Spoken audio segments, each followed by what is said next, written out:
ಮೊನ್ನೆ ಮಹದೇವಪುರದಲ್ಲಿ school bus ಚರಂಡಿಗೆ ಬಿದ್ದಿತ್ತು. ಬಳಕೆರೆ ರಸ್ತೆಯ ಐಕ್ಯ ಶಾಲೆಯ ಬಳಿ ಈ ಘಟನೆ ನಡೆದಿತ್ತು.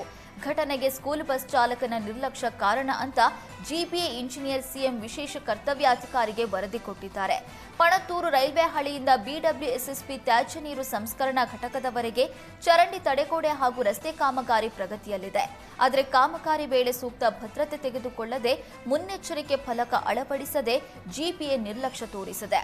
ಇದೀಗ ತಪ್ಪು ಮುಚ್ಚಿ ಹಾಕುವುದಕ್ಕೆ ಮಳೆ ಹಾಗೂ ಚಾಲಕನ ನಿರ್ಲಕ್ಷ್ಯವೇ ಕಾರಣ ಅಂತ ಜಿಪಿಎ ಹೇಳ್ತಾ ಇದ್ದು ಸಾರ್ವಜನಿಕರ ಆಕ್ರೋಶಕ್ಕೆ ಕಾರಣವಾಗಿದೆ.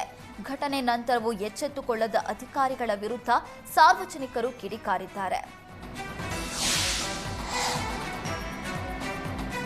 ಮಾಗಡಿ ಟಿಎಪಿ ಸಿಎಂಎಸ್ ಸಾಮಾನ್ಯ ಸಭೆಯಲ್ಲಿ ಗಿಫ್ಟ್ ಪಡೆಯುವಾಗ ನೂಕುನುಗ್ಗಲು ಉಂಟಾಗಿದ್ದು ಒಬ್ಬ ವೃದ್ಧನಿಗೆ ಗಂಭೀರ ಗಾಯವಾಗಿದೆ. ರಾಮನಗರದ ಮಾಗಡಿಯಲ್ಲಿ ಟಿಎಪಿ ಸಿಎಂಎಸ್ ಸಾಮಾನ್ಯ ಸಭೆಯಲ್ಲಿ ಸದಸ್ಯರಿಗೆ ಗಿಫ್ಟ್ ವ್ಯವಸ್ಥೆ ಮಾಡಲಾಗಿತ್ತು. ಗಿಫ್ಟ್ ಪಡೆಯೋದಕ್ಕೆ ಮುಗಿಬಿದ್ದಿದ್ರಿಂದ ಸಾತನೂರು ಗ್ರಾಮದ ವೃದ್ಧನ ತಲೆಗೆ ಪೆಟ್ಟು ಬಿದ್ದಿದ್ದು ಕೂಡಲೇ ವ್ಯಕ್ತಿಯನ್ನ ಆಸ್ಪತ್ರೆಗೆ ದಾಖಲು ಮಾಡಲಾಗಿದೆ. ಸರಿಯಾದ ವ್ಯವಸ್ಥೆ ಮಾಡದೆ ನಿರ್ಲಕ್ಷ್ಯ ತೋರಿದ ಟಿಎಪಿಸಿಎಂಎಸ್ ಆಡಳಿತ ಮಂಡಳಿ ಮೇಲೆ ಜನರು ಆಕ್ರೋಶ ವ್ಯಕ್ತಪಡಿಸಿದ್ದಾರೆ.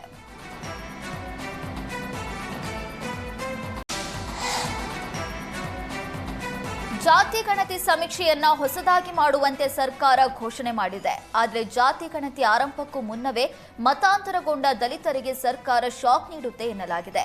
ಇನ್ಮುಂದೆ ಮತಾಂತರಗೊಂಡ ದಲಿತರಿಗೆ ಪರಿಶಿಷ್ಟರ ಸೌಲಭ್ಯ ಪಡೆಯುವ ಅವಕಾಶ ಇಲ್ಲ ಅಂತ ಹೇಳಲಾಗ್ತಿದೆ. ಮತಾಂತರಗೊಂಡ ದಲಿತ ಕುಟುಂಬ ನೈಜ ಜಾತಿ ಮುಚ್ಚಿಡುವಂತಿಲ್ಲ. ಜಾತಿ ಗಣತಿ ವೇಳೆ ಮತಾಂತರ ವಿವರ ನಮೂದಿಸಬೇಕು.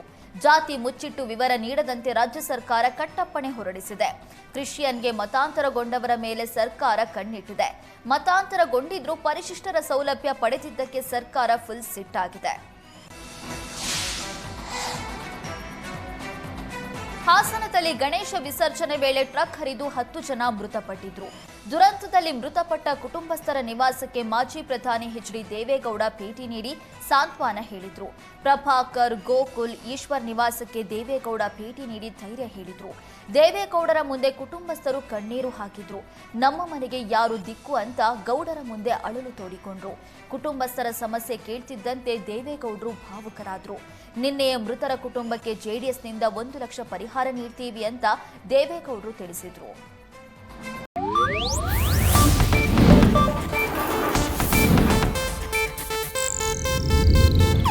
ಇದು ಏಷ್ಯಾನೆಟ್ ನ್ಯೂಸ್ ನೆಟ್ವರ್ಕ್ ಪ್ರಸ್ತುತಿ.